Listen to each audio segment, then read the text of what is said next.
आज मेरे एक मित्र ने एक प्रश्न किया कि ऐसी कोई क्रिया प्रतिक्रिया है या कोई ऐसा अभ्यास है जिसको करने के उपरांत हम एक ऐसे व्यक्ति का निर्माण कर सकें जिसमें ईर्ष्या, द्वेष, जलन ना हो। वह व्यक्ति मूल व्यक्तित्व से सपोर्टिव हो, वह किसी की टांग पकड़कर खींचना ना चाहे। अगर किसी को उसकी ज़रूरत है तो बिना कोई प्रश्न किए खड़ा रह के मदद करे। अब ज़रूरत बुराई में भी होती है, तो मैं बुराई में सपोर्टिव होने की बात नहीं कर रहा हूँ, सिर्फ अच्छाई में। और अगर एक इंसान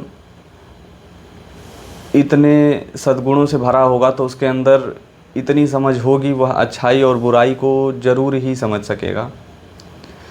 तो इसका उत्तर मेरे पास भी नहीं था, पर हमने एक रास्ता चुना जो वेस्टर्न फ़िलॉसफी का है।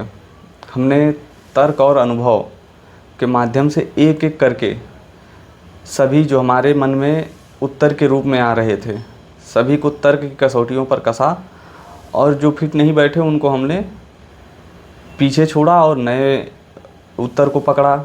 उसको भी तर्क की कसौटियों में कसा, वह भी फिट नहीं बैठा, उसको भी हमने पीछे छोड़ा। एक एक करके हम अपने निष्कर्ष पर पहुँचे और हमने उस निष्कर्ष को माना कि अगर एक व्यक्ति सुबह उठते टाइम और रात में सोते टाइम अपने आप से यह कह सके कि मेरा जन्म हुआ है, मैं मरूंगा भी, मेरे अंदर जितनी भी बुराइयां हैं इनका कोई औचित्य नहीं है, कोई सेंस नहीं बनता, क्योंकि मैं एक स्टेज पर परफॉर्म कर रहा हूँ, तो इसे इतना सीरियस क्यों लेना। अगर आप किसी मंच पर मंचन कर रहे हैं तो उस समय आप खुद को कितना सीरियस लेते हैं।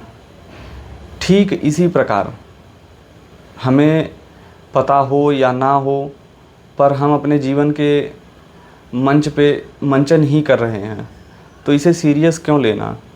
पर अब प्रश्न यह उठता है कि यह तो कोई गिने चुने लाखों में 150 लोग ऐसे हैं जो इन सभी चीज़ों को सोचते हैं, बाकियों का क्या। अब अगर 1 लाख में मान लीजिए 1000 व्यक्ति ऐसे हैं भी जो इन सभी चीज़ों पर सोचते हैं, इन पर काम करते हैं, सपोर्टिव हैं, जिनमें ईर्ष्या, जलन, द्वेष नहीं है, जो यह जानते हैं कि हमारा जन्म हुआ है तो मरण भी होगा।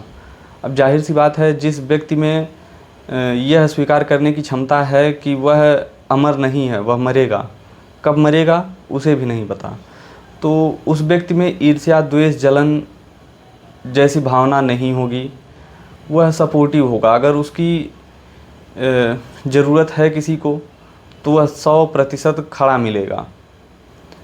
पर अब प्रश्न इससे भी ज़्यादा रुचिकर यह है कि एक ही 1000 ऐसे व्यक्ति हैं, बाकी के 99,000 जिनको लगता है कि वह अजर अमर हैं, वह बुराइयों को चुनते हैं, एक दूसरे की चुगलखोरी करते हैं, समाज में हंसी मजाक उड़ाते हैं, और जो समाज की कसौटी नहीं होनी चाहिए उन सभी कसौटियों पर उस व्यक्ति को कसने का प्रयास करते हैं, और शायद इस कदर कसने का प्रयास करते हैं कि वह व्यक्ति उसमें ऊब सा जाए।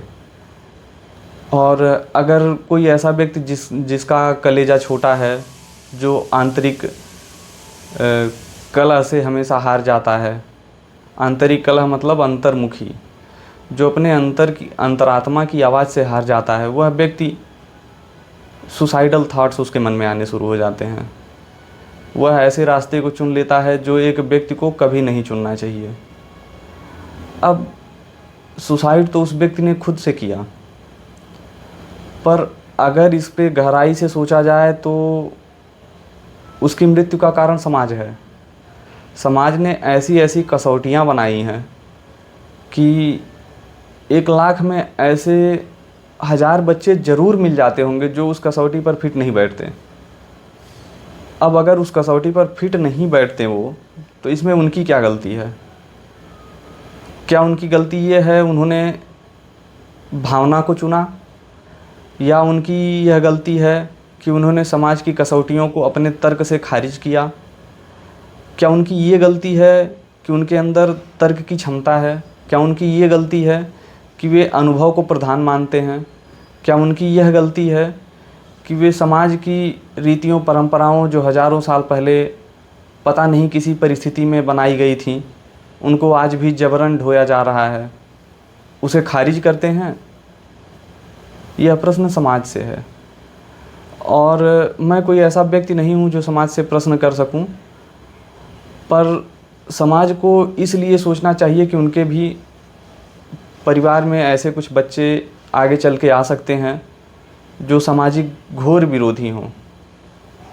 अब इसका मतलब यह तो हुआ नहीं कि जीवन में भी आप डेमोक्रेसी चलाएंगे। इंसान के जीवन में तो कम से कम लोकतंत्र को मत लाइए। लोकतंत्र क्या है? बहुमत। बहुमत, जितने अधिक लोग जिस पक्ष में हो उसको सही मान लिया जाता है। अब एक व्यक्ति जो कुछ जीवन की बारीकियों को समझता हो, उसके जीवन में भी आप लाके लोकतंत्र को लगा दे रहे हैं, यह कहाँ से सही है बताइए? एक व्यक्ति, शास्त्र कहते हैं कि एक व्यक्ति जन्म से स्वतंत्र पैदा हुआ है, पर क्या ऐसा लगता है कि स्वतंत्र पैदा हुआ है? मुझे तो लगता है कि जन्म के पहले वह स्वतंत्र है। जन्म लेते ही वह जंजीरों में जकड़ उठता है, उसको बांध देते हैं। बांधने के बाद वह इंसान कहीं लाखों में एक होता है जो उस जंजीर को तोड़ना चाहता है, जो सफलता और असफलता की परिभाषा को ही खारिज करता है, जो यह सोचता है कि समाज के ऊपर जाना उतना भी दुष्कर नहीं है जितना लोग समझते हैं। समाज क्या है? समाज अपनी विचारधारा है। तो एक व्यक्ति भी अपनी विचारधारा हो सकता है, उसकी स्वयं की विचारधारा हो सकती है। अब आप भी सोचिए और अपना खुद का निष्कर्ष तैयार करिए कि एक व्यक्ति किस क्रिया प्रतिक्रिया या अभ्यास के माध्यम से एक इंसान बन सकता है।